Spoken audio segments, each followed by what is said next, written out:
I am Thao P, and I am a member of the Racism First Responder team. Basically, what I do is I respond to racism when it happens to me. Yeah. And like all people of color, I didn't elect to be on this team.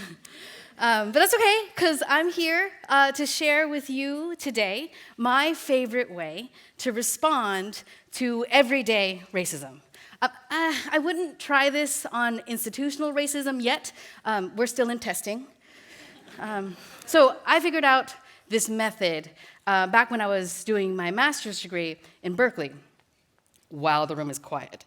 Whoa, really?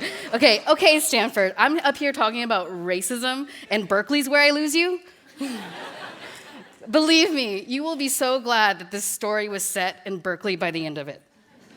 All right, so my friends and I are walking down Shattuck, and it is a warm spring day, and we are just taking it in, and we're grazing. Grace has her boba tea, Kathy's eating shaved ice, Sanjay's having frozen yogurt, and we're just strolling down Shattuck. And we don't know it, but there's this guy behind us trying to get around us.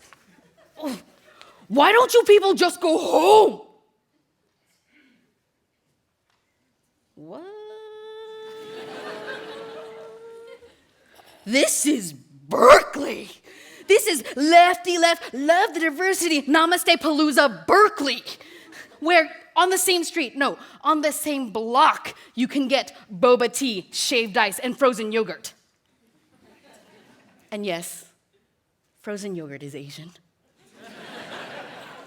Lychee and durian swirl, it's frickin' Asian. All right, so my options are threefold.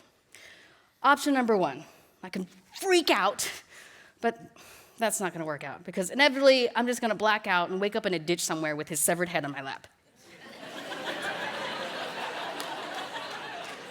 No.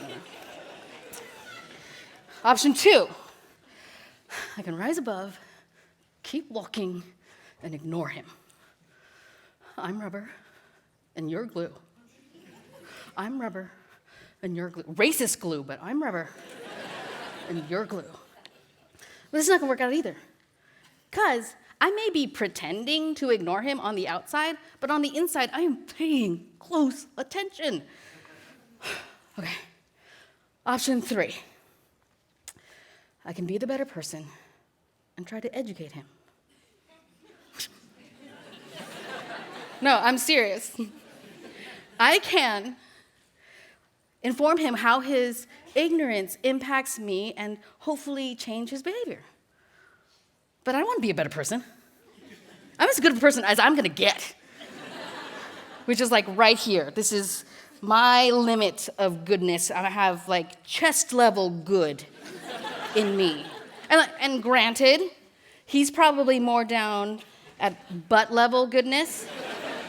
Yeah, and which then technically makes me the better person, but in order for me to take on the responsibility of educating a person of butt level goodness, I'm gonna have to be like up here, like at halo level. And like, look at me, no, that's not happening.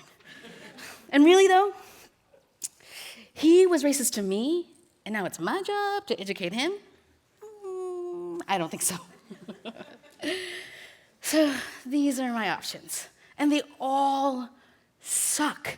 Because no matter what I do, if I yell at him, if I ignore him, if I try to educate him, I am stuck with this moment and the feelings that go with it for days after, for weeks after, for months after. I will write a solo show about this. To say that it will stick with me is an understatement. And I bet you anything, he doesn't think twice about this. He probably just forgets. I mean, he doesn't have to remember this. He probably just moves along with his day. I bet you his day looked pretty much like this. Do-do-do, you people, do-do-do, caramel macchiato, please. He doesn't have to remember this moment, and I hate it.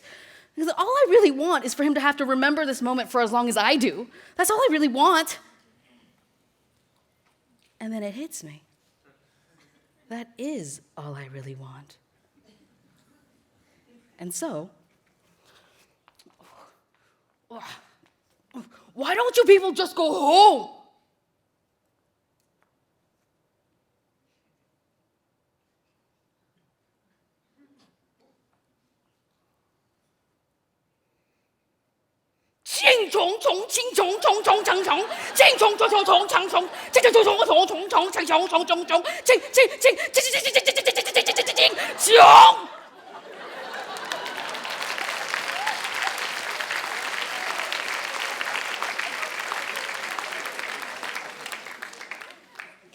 I think he's gonna remember me.